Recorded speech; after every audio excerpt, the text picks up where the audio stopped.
Okay. Well, as you know, this is my third time running for the state auditor position, and it's my third time being the Democratic nominee.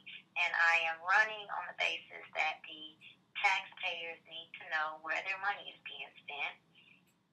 There have been since 2010, there have been over $7 million worth of items reported as lost, stolen, or destroyed, and it doesn't appear that anything is being done about it.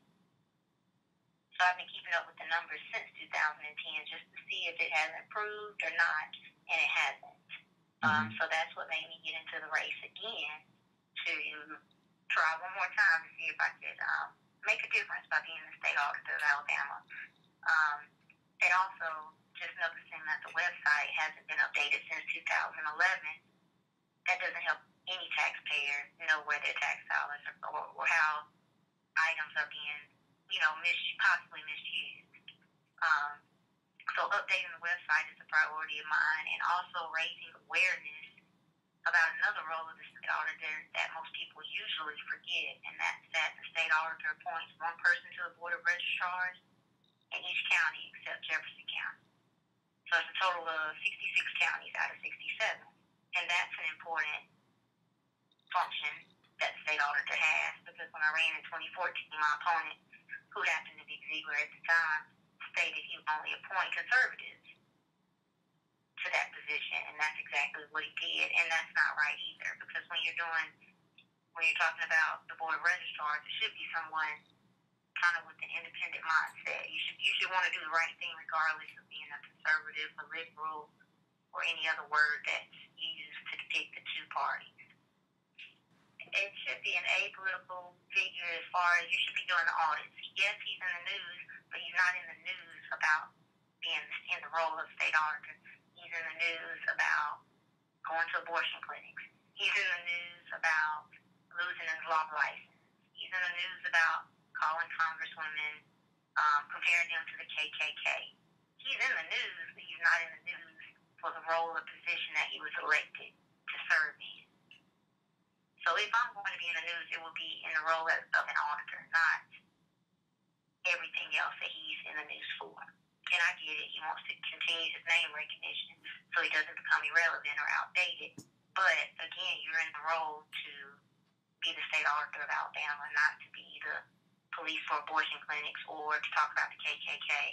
But yes, the experience is not just helpful for myself with being a certified auditor, but would also help the staff that I oversee to get them to understand how to properly audit.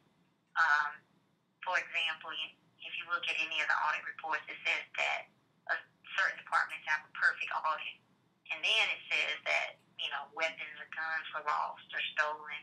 You can't have a perfect audit if things are being not accounted for. So it's terminology, and it's putting the facts out there straight with no bias, no Democratic or Republican lean, and that goes for me as well as the staff. So I hope to bring my knowledge and understanding of what an auditor actually does in the role, and as well as to help build the staff up to understand, because right now I don't think they truly understand what it means to be an auditor or how to properly audit.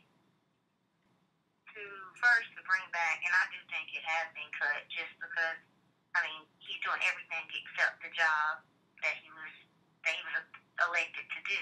So the first thing I would do is to bring that importance back to the audit role, to let the legislatures know and the people within the state, the voters in the state, how important the role is.